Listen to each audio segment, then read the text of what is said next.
Alors, quel est l'intérêt pour les chaînes américaines justement de se lancer dans ces opérations? Tu parlais de médiatisation. Est-ce que c'est ça, le fait de faire parler de soi?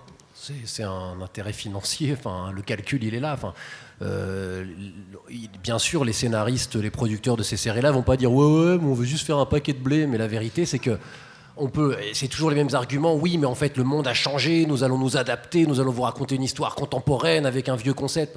La plupart du temps, on n'est pas là du tout. C'est-à-dire que le calcul est simple. Faut pas oublier que j'adore les séries, hein, mais que c'est aussi des produits de consommation et que les gens qui les font, à commencer par les grandes chaînes qui ont des objectifs financiers qui sont quand même de publicité aussi, il faut vendre un produit à des publicitaires. Et donc il y a un moment où si tu leur dis écoute, voilà, moi je vais te faire un truc, ça va parler aussi bien comme sur les boîtes de jeux de 7 à 77 ans, parce que les gens des anciennes générations, ils vont revoir un truc de leur jeunesse, parce que forcément c'est hyper tentant d'un pur point de vue marketing, quoi, des cibles, des trucs hyper techniques qu'il faudrait analyser de manière commerciale.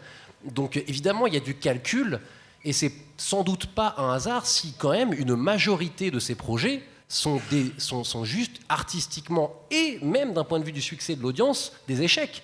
Y a eu, qui se souvient de K2000, le retour de Bionic Woman? Oui, enfin on s'en souvient, on a des cauchemars de temps en temps, quoi. Mais il y en a déjà eu plein qui ont été des catastrophes, qui se sont ramassés, d'autres qui n'ont d'ailleurs jamais vu le jour, qui n'ont pas passé le stade du pilote.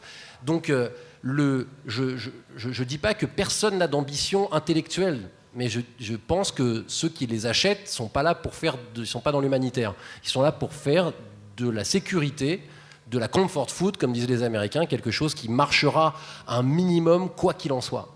Après, c'est tant mieux s'il y a des scénaristes qui ont des bonnes idées avec ça et qui en font des bonnes séries. Mais pour un Ron Moore qui a fait Battlestar Galactica, combien de catastrophes dont on oubliera vite, tant mieux d'ailleurs, la trace.